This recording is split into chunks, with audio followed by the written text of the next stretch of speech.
परंतु वो आदमी जिसको जिन जिले में वोट डालकर बनाया था वो क्या कर रहा था? चोर दरवाजे से दारू बेच के रुपये कमाने लग रहा था। मेरी बात सच नहीं है तो बता दें। करोड़ों अरबों रुपए लूट रहा था। हरियाणा के लोग, वो व्यापारी हो, किसान हो, गरीब हो, एससी हो, बीसी हो, नौजवान हो, महिला हो, वो मर रहे थे। वो ऑक्सीजन के लिए सिसक रहे थे। वो दवाई दारू के लिए, डॉक्टर के लिए सिसक रहे थे। और वो आदमी जिसको हमने एमएलए बनाया था, वो 2 साल उचाड़ा में नहीं बढ़ा, वो दारू बेचकर पिछले दरवाजे से रुपये कमाने तक कर रहा। ये उसने हमारे साथ किया, हमारी वोट से। मेरे साथियों, मेरे बुजुर्गों, ये धरती मेरी भी मां। इस धरती के एक एक कण से रणजीत के शरीर की भी संरचना हुई, इसलिए पीड़ा होती है। वोट किया हरियाणा के किसानों के नाम पर, उचाड़ा और नरवाना के किसानों के नाम पर, और उसके बाद धोखा करके जब सत्ता में बैठ गया, जब लाखों किसान दिल्ली की जोड़ी पर दस्तखत दे रहे थे, गुंडागर्दी या बदमाशी के लिए नहीं, किसान जोड़ी फैलाकर नरेंद्र मोदी और बीजेपी से न्याय मांगने गया था, तो उन किसानों की राह के अंदर कीलें किसने बिछाई थी? इसी दुष्यंत चौटाला ने बिछाई थी। क्या ये सही नहीं कि हरियाणा सरकार के पीडब्ल्यूडी मंत्री दुष्यंत चौटाला ने दिल्ली के बॉर्डर पर, ताकि किसान हरियाणा, पंजाब और पूरे देश का आके दिल्ली ना जा पाए, कीलें लगवा दी, नश्तर लगवा दिए, बुलडोजर हटा दिए, बड़े बड़े बोल्डर लगा दिए।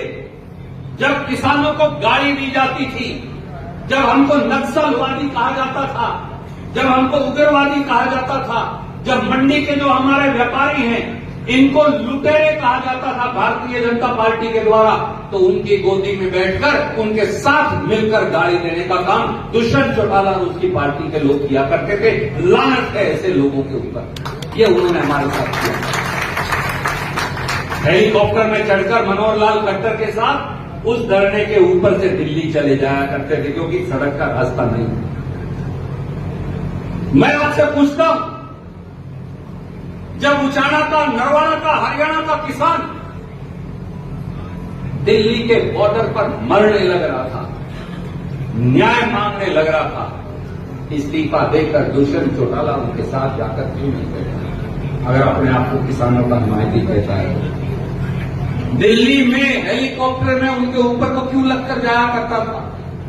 उनकी सुध लेने क्यों नहीं गया? उनके आंसू पहुंचने क्यों नहीं गया? उनके क्रियाक्रम तक में क्यों नहीं गया? उनके संस्कार पर क्यों नहीं गया?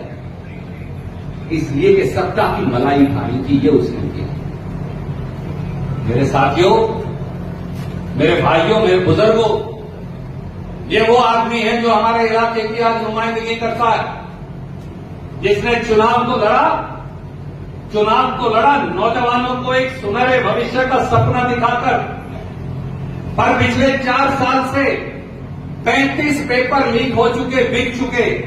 एक शब्द दुष्यंत चौटाला के मुंह से क्यों नहीं निकलता, मैं आपसे पूछता हूं।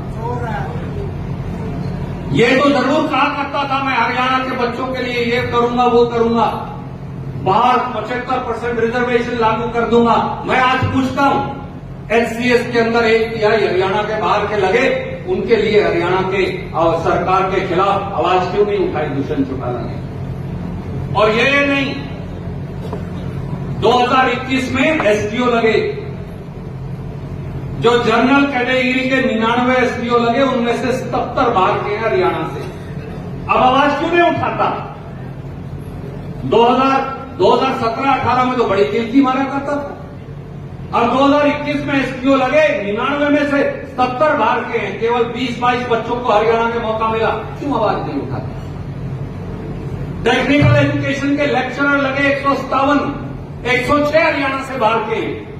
क्यों दुष्यंत चौटाला की जबान पर ताला लगा हुआ सत्ता की मलाई का, रुपयों का, क्यों उनकी आवाज नहीं उठा पाता? ये तो आके जुलाना में और दूसरी जगह कह जाता है 75% लागू कर दी प्राइवेट में। भाई कोई फैक्ट्री का नाम तो बता दे जिसमें 75% क्या 75 आदमी भी नौकरी लगे हों हरियाणा में। ऐसी कोई फैक्ट्री, क्योंकि क्योंकि पीढ़ी दर पीढ़ी ये लोग झूठ की फैक्ट्री चलाते आए हैं और जीन वालों को भरगलाते आए हैं।